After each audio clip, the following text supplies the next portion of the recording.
When you're a child, you believe everything that an adult tells you. Everything. When an adult tells you, you better be home before the sun sets because at night, bad things will happen. Dun dun dun. That's a majority of my life. I was raised on fear. Go to school or else you'll be homeless. Listen to people who are older than you. I don't know if there's a reason for that. Maybe it's, oh, okay. Listen to the adults. No. Listen to people who are older than you, because then if you don't look good, that means we look bad as parents and we don't want that. There was a time when I was little, maybe once a week, I would drive down the street with my parents to head to dinner. As we drove past the street, there was a hospital on the left side of the road. I would see people in hospital gowns.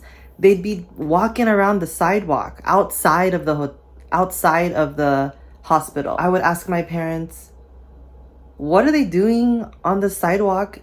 Who are they talking to? Are they okay? The first thing that my parents would say is, they're crazy. They're hearing voices in their head. Be careful. If you start to hear voices in your head, that means you're crazy.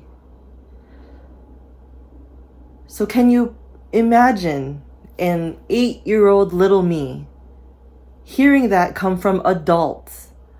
I'm sure, I don't even know. Maybe they were joking to not be crazy, or else you'll end up in one of those hospitals. You'll end up on the street in a hospital gown with your butt showing to the whole world. But I took that with me. I carried that mindset with me. As soon as they said that in the car, I told myself, oh no, oh no, oh no.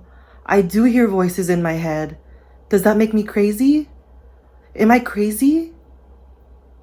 This was all happening inside my head. I was panicking on the inside. I didn't want to go to a hospital. I don't want to wear a hospital gown.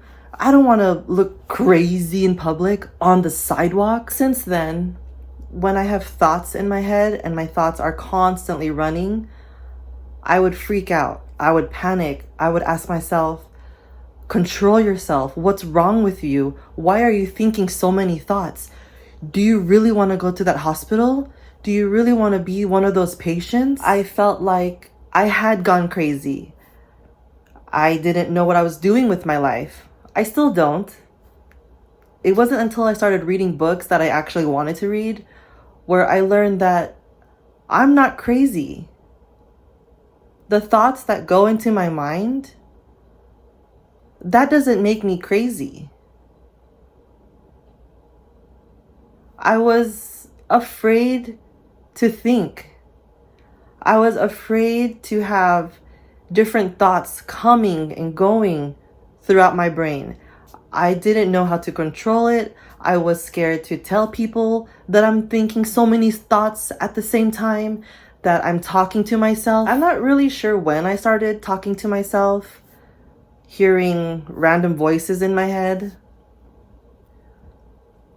But I want to say it's because I felt alone a lot when I was younger. So what I did is I created voices in my head. I created dialogue within myself. You know, it's always trippy to think about my childhood. The memories that have caused me to be scared, I push those back. Like, okay, back of the line, pal. You get back of the line. I don't even know how to explain my thoughts. A lot of them are delusions. A lot of them are scenarios. A lot of them are myself trying to convince my other self to keep pushing forward. Sometimes that thought tells me, you suck. You should just lay in bed all day and feel sorry for yourself. Then I would say, no, I don't want to lay in bed all day and feel sorry for myself. I'm going to get up. Learning about what this society deems as crazy has definitely helped me feel more comfortable in myself, in the way I think. I don't understand why some people are called crazy. What if they're not really crazy? What if society as a whole just deems them as crazy because they think outside the box? They don't like to follow rules. They live on their own path. That doesn't mean they're crazy. That just means they have their own brain. You can think the way you want to think. You can create the way you want to create. A lot of what holds me back is fear. We were raised on fear. Now let's work with fear. It's always fear, be scared. Why can't we work together? Work together with our fear. Ask yourself, why am I scared? What makes me afraid to jump? That's where the fun starts. Bye.